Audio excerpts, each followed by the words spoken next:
The warmth was the first thing to go, I think. Not the physical kind, though Chicago winters could be brutal, but the kind that settled deep in your bones, a sense of belonging, a quiet hum of a life well lived. I was Kevin, a 37-year-old drama teacher, and for a long time, my world revolved around the vibrant, sometimes chaotic, energy of a suburban high school. My classroom was my sanctuary, a stage where I helped awkward teenagers find their voices, transform into characters, and discover the magic of storytelling. Outside of school, my life was a meticulously crafted, beautiful set design, shared with Olivia, my wife, and Sam, my best friend. Olivia was a force of nature, an art teacher whose creativity spilled into every corner of our small, cozy home. Her paintings adorned our walls. Her vibrant spirit infused our shared dreams. We met in the teacher's lounge a decade ago, two new hires sharing a desperate laugh over lukewarm coffee and a particularly challenging staff meeting. We fell in love amidst lesson plans and late-night grading sessions, our passion for education and the arts a magnetic force pulling us together. Our life was a constant creative collaboration, a dance of ideas and shared purpose. Then there was Sam, our school's music director. He wasn't just a colleague. He was family, the third pillar of our unconventional, artistic trio. Sam had a quick wit, a disarming charm, and a talent for coaxing beauty from instruments that made even the most cynical teenager tap their foot. We'd spend weekends hiking along Lake Michigan, evenings bickering good-naturedly over board games, and countless hours planning the annual school play, our grandest collaborative endeavor. We were, I thought, an unbreakable unit, a perfectly tuned orchestra. This year's play, a contemporary adaptation of a classic fairy tale, felt like our most ambitious, most exciting project yet. I envisioned it as a crowning achievement, a testament to our shared vision. I remember thinking, in those days before the cold seeped in, how lucky I was. My life felt full, rich, overflowing with purpose and love. It felt safe. That safety, I would soon learn, was an illusion, a beautifully crafted lie. Our relationship, Olivia's and mine, had always been built on shared passions. We spoke a language of metaphors and dramatic irony, our lives a constant play in motion. When Sam joined our school 5 years ago, it felt like an expansion, not an intrusion. He fit in perfectly, his musical genius complementing Olivia's visual artistry and my dramatic flair. Our first school play together, a surprisingly poignant rendition of a high school musical, solidified our bond. We were a dream team, the three of us. Or so I believed. Looking back, the signs were there, whispers in the wind that I dismissed as mere gusts. Olivia and Sam started spending more time together, extra hours in the music room or the art studio, supposedly hashing out creative details for the play. I'd walk by and hear snippets of laughter, a shared inside joke, and a pang of something unfamiliar would strike me. I'd brush it off, telling myself it was just creative synergy, the kind of intense focus that artistic collaboration demanded. They were just that good, that in sync. I was proud of them, truly. There were subtle shifts in Olivia's behavior. A new phone habit, her screen always angled away from me. A slight defensiveness when I'd ask about their progress, a quickness to change the subject. Sam, too, seemed to have developed a nervous tic, a way of avoiding my gaze sometimes. But I rationalized it all. The stress of the play, the tight deadlines, the temperamental teenagers. We were all under pressure. It was easy to believe that. It was easier than confronting the uncomfortable flicker of suspicion that sometimes ignited in the dark corners of my mind. The exclusions became more frequent, more pronounced. It started innocuously enough. Olivia would tell me, almost apologetically, that she and Sam were going to get together for a quick rewrite session after school. Then the sessions grew longer. Then they started happening on weekends. I'd offer to join, my expertise in dramaturgy certainly valuable, but I'd be gently, almost imperceptibly, sidelined. Oh, honey, Sam and I are just working on the tricky second act. It's really dry stuff. You wouldn't want to be bogged down in it. We'll bring you in once we have a solid draft. Or, Kevin, we're just hammering out some musical cues. It's a lot of technical stuff. Honestly, you'd be bored. The words were soft, the smiles reassuring, but the message was clear: stay out. I started to feel like an understudy in my own life, waiting in the wings for a cue that never came. my home, once a hub of shared creative energy, began to feel like a theater where I was the only audience member, watching a performance I wasn't allowed to critique or participate in. They would often retreat to Olivia's art studio at home, the door closed, muffled sounds of their voices drifting out. Sometimes I'd hear a burst of shared laughter, bright and exclusive, and my stomach would clench. I'd find myself lingering in the hallway, an invisible man, my ear pressed to the wood, feeling a ridiculous, childish urge to knock, to demand entry. But I never did. My pride, my belief in the inherent goodness of the people I loved, always held me back. I told myself I was being paranoid, insecure. They were just friends, colleagues, two talented artists deeply immersed in their craft. It was a beautiful thing to witness, I convinced myself. A beautiful, agonizing thing. The psychological pressure mounted slowly, like a subtle change in atmospheric pressure before a storm. I began to doubt myself, my creative input. Had I become complacent? Had my ideas grown stale? I tried to engage them, bringing up new concepts for scenes, character motivations, but my suggestions would be met with polite nods, vague assurances, then quietly ignored in favor of whatever secret narrative they were building behind closed doors. My sleep became fractured, my thoughts a constant reel of their whispered conversations, their shared glances. I lost my appetite.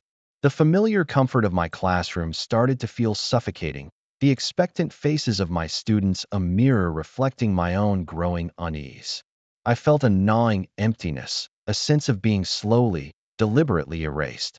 And yet, I kept quiet. I kept smiling. I kept pretending everything was fine, because admitting otherwise felt like admitting a failure so profound, it would shatter my world. It was a Tuesday evening, 2 weeks before opening night. The air was thick with the scent of cheap paint and nervous anticipation. We were deep in technical rehearsals, and I was frantically searching for a specific prop, an antique compass meant for the protagonist's journey. It wasn't in the prop closet or backstage. I remembered Olivia saying she'd grabbed it for a painting reference earlier that day. I went to her classroom, empty now, the lights dimmed. Her oversized canvas bag lay on her desk, half open. I rummaged through it, past paintbrushes and sketchbooks, and my fingers brushed against a stack of papers that felt different, thicker. I pulled them out. It was a script. Not the working draft we'd all been using, the one I'd meticulously annotated with my notes. This one was bound with a bright red ribbon, almost playfully. My hands trembled as I opened it. It was our play, but not our play. This was their play. The first few pages were familiar enough. Our protagonist, Elias, a brave and earnest young man, setting off on his quest. My character, my voice, my ideas, woven into his very being. But then, midway through Act 2, something shifted. A scene marked with a bold, hand-drawn star. Elias was written out. Not dramatically killed off, or taken captive, or given a heroic sacrifice. He simply disappeared. The dialogue, once vibrant and central, faded into a few lines of panicked confusion from the supporting characters. And then, he was gone. My breath hitched. My eyes raced down the page, my heart hammering against my ribs, a frantic drumbeat against the silence of the empty classroom. A new character was introduced, Finn, a charming wanderer, coincidentally appearing just as Elias vanished. Finn, with his roguish smile and his effortless wit, bore an unnerving resemblance to Sam. The leading lady, Lily, our Olivia character, who had been steadfastly devoted to Elias, seemed to move on with barely a second thought. She was drawn to Finn, captivated by his spontaneity, his adventurous spirit. Their dialogue, particularly in the third act, was sickeningly intimate. Shared jokes, references to future plans, a comfortable domesticity that hadn't been in our version. There was a scene where Lily and Finn sat under a painted night sky, discussing names for their future children. Future children. My blood ran cold. The script wasn't just altered. It was a complete, brutal rewrite of my character's existence, my future, my very identity, all carefully crafted to mirror my own unfolding reality. The protagonist, based on me, had been slowly written out of the narrative, replaced by a new, more exciting lead, molded after Sam, who ultimately won the affection of the leading lady, modeled after Olivia. It was all there, spelled out in black and white, in their own handwriting, their own twisted words. My body went numb. My vision blurred. The script slid from my trembling fingers, scattering across the linoleum floor like fallen leaves. A cold, guttural scream tried to tear its way from my throat, but it lodged there, a burning coal. I knelt, my knees hitting the hard floor, and picked up the scattered pages. I reread the key scenes, my mind refusing to accept what my eyes confirmed. It wasn't a mistake. It wasn't a draft. It was a blueprint. A chilling, cruel blueprint of my demolition. My life, my love, my friendship. All erased, replaced, rewritten. The silence of the empty classroom roared in my ears, filled with the echo of their secret laughter, their whispered conversations. The carefully constructed stage of my life had just collapsed, revealing the rotting timbers beneath. The next 2 weeks were a blur of dissociation. I moved through my days like a ghost, an actor playing a part he no longer understood. I continued to show up for rehearsals, watched Olivia and Sam interact, their forced smiles and hushed conversations now screaming at me with the force of 1,000 sirens. The knowledge was a lead weight in my gut, dragging me down, yet also stealing my resolve. I wouldn't collapse privately. I wouldn't allow them the luxury of a quiet, unobserved betrayal. The dress rehearsal. The air crackled with nervous energy, the kind that precedes either triumph or disaster. The auditorium was mostly empty, just a few crew members, some parents volunteering, and our principal, Mr. Harrison, observing from the back. The stage lights cast long, dramatic shadows. I sat in the director's chair, the familiar leather cold beneath my fingers, the 2 scripts clutched in my lap. The original, worn and loved, and the red-ribboned abomination. The play began. The first act unfolded as I remembered, Elias full of hope and purpose. But I waited, a knot of ice in my stomach, for Act 2. The scene approached, the one marked with the star. My heart hammered against my ribs, a frantic bird trapped in a cage. And then, it happened. Elias, the protagonist, my character, walked off stage for a supposed errand, a moment of transition. But he didn't return. The stage remained empty for an uncomfortable beat. Then, from the wings, stepped Finn, Sam's character, with his manufactured charm and confident swagger. The lines were delivered, the carefully choreographed looks between Finn and Lily, Olivia's character, were exchanged. It was sickeningly fluid, as if Elias had never existed, as if his absence was entirely natural. I felt a surge of adrenaline, cold and pure, unlike anything I'd ever experienced.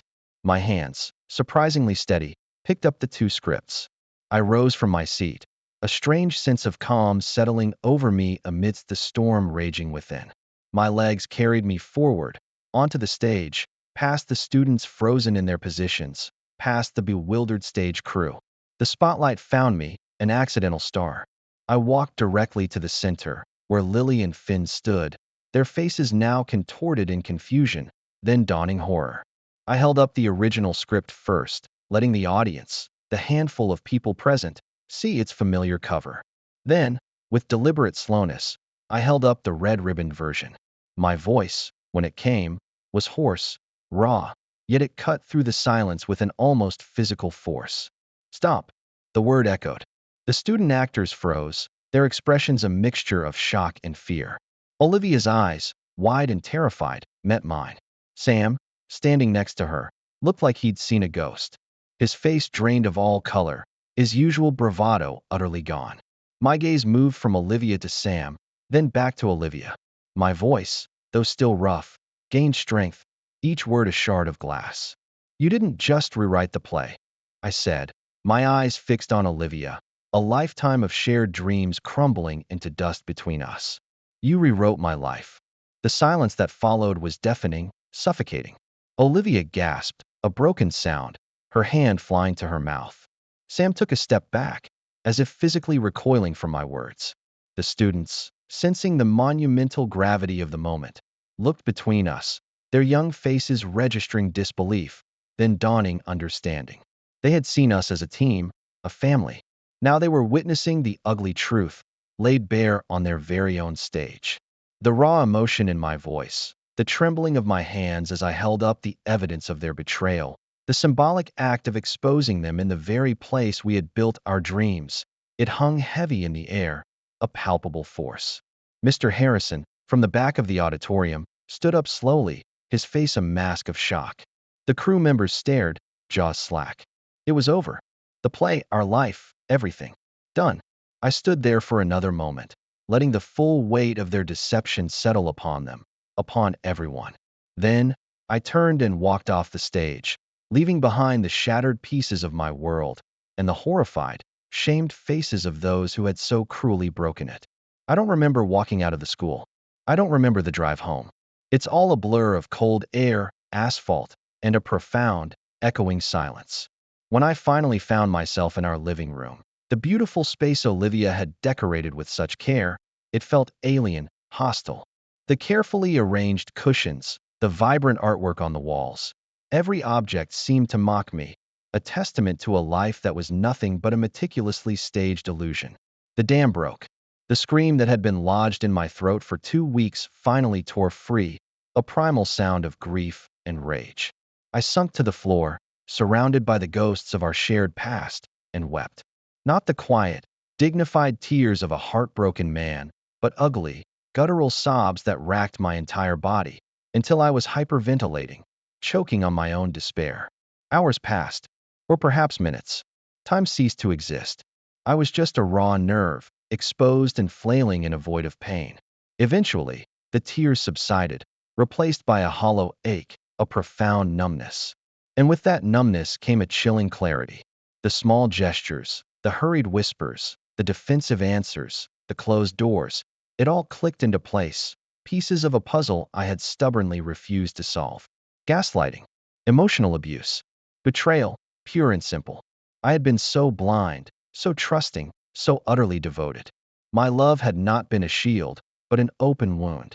As the sun began to set, casting long, bruised shadows across the room, a different emotion stirred within me. Not hope, not yet, but a flicker of something defiant. I had been written out of their play, but I was not erased. I was still here, and I had a story to tell. My story. The decision was swift, decisive, born of an absolute necessity for self-preservation. I couldn't stay. Not in that house, not in that school, not in that life. The foundations were poisoned. I wrote my resignation letter to Mr. Harrison that very night, short and to the point, citing personal reasons.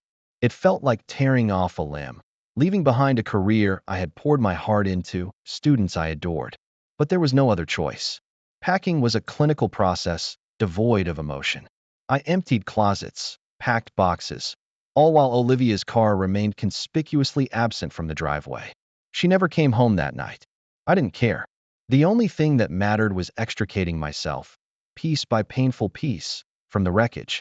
I took only my essentials, my books, my laptop, a few cherished photos of my parents, and a small, worn leather journal where I used to jot down play ideas. And the 2 scripts, especially the red ribbon one. It would serve as my grim reminder and my unlikely muse. I didn't say goodbye to anyone, not really. I couldn't. Every interaction felt like an unbearable weight. Every familiar face a potential reminder of what I had lost. I left a short, cold note for Olivia, a single line. I'm gone. Don't look for me. It felt inadequate, a pathetic whimper against the roar of my pain, but it was all I had left. I drove away from Chicago, from my home, from my life, in the pre-dawn darkness, the city lights receding in my rearview mirror like a dying star. The silence in the car was crushing, but for the first time in weeks, it was my own silence. The first few months were a lonely, desolate expanse. I ended up in Portland, Oregon, a city chosen for no particular reason other than its distance from Chicago and the promise of rain-washed melancholy. I rented a tiny, sparsely furnished apartment, the walls bare, the only sound the insistent drumming of rain against the window pane. I didn't teach. I didn't talk much. I just existed, drifting through my days, a ghost haunting my own broken self. The pain was a constant companion, a dull throb beneath my ribs, occasionally flaring into a sharp, agonizing memory. I would wake in the middle of the night, gasping, the scene of the dress rehearsal replaying in an endless loop in my mind. But beneath the pain, something else slowly began to stir. A quiet, persistent voice. The storyteller's voice. I remembered the worn leather journal. I started writing. Not lesson plans, not character breakdowns for students, but my own words. Initially, It was just raw, unfiltered grief, rage scrawled across pages in angry bursts. Then, slowly, painfully, it began to take shape. I enrolled in a screenwriting program at a local college, a small, unassuming place, far removed from the grandeur of my old life. It felt right. A new medium, a new start. No more stage, no more collaborators. Just me, a blank page, and a story burning to be told. I started to write my screenplay. It wasn't about a literal school play, of course, but it was born from the same crucible of betrayal. It was darkly humorous, unexpectedly cathartic, a tale of a naive artist whose world is systematically dismantled by those he loves, only for him to find his true voice in the ashes. I poured every ounce of my pain, my confusion, my eventual awakening into that script. I fictionalized, I exaggerated, I gave the protagonist witty, scathing dialogue I wished I'd had the courage to deliver. I found the humor in the sheer absurdity of my situation, the theatricality of my downfall. It became my therapy, my confessional, my reclamation. Every keystroke was a step further away from the victim I had been, and a step closer to the storyteller I was becoming. The process was agonizing, exhilarating, and deeply healing. I wrote about the microaggressions, low erosion of trust, the devastating moment of discovery, the public humiliation. But I also wrote about resilience, about the power of narrative, about finding strength in vulnerability. I wrote the ending I deserved, not one dictated by others. When I submitted the final draft for the program's annual competition, I didn't expect anything. It was just a story, my story. But it resonated. The judges, seasoned industry professionals, saw past the raw edges, past the obvious pain, to the truth and humanity beneath. They called it a brutally honest exploration of betrayal and the redemptive power of art. They called it a fresh, unique voice. I won a small, independent film festival award. It wasn't Hollywood, not yet, but it was everything. Standing on that stage, holding the small, gleaming trophy, felt profoundly different from that other stage. This time, I was the one holding the script, my own script. This time, I was the protagonist of my own narrative, not a character erased, but a voice amplified. I still carry the scars, the echoes of that betrayal. There are moments when the old pain surfaces, a phantom limb of a life lost. But they are fleeting now. I have found a new purpose, a new identity. I am no longer just Kevin, the drama teacher whose life was rewritten. I am Kevin, the screenwriter, the storyteller. I channel my experiences, my broken heart, into art, transforming the cruelest deception into something beautiful, something powerful. I learned that even in the most devastating betrayals, there is a narrative to be reclaimed, a truth to be told. And in telling it, I finally set myself free.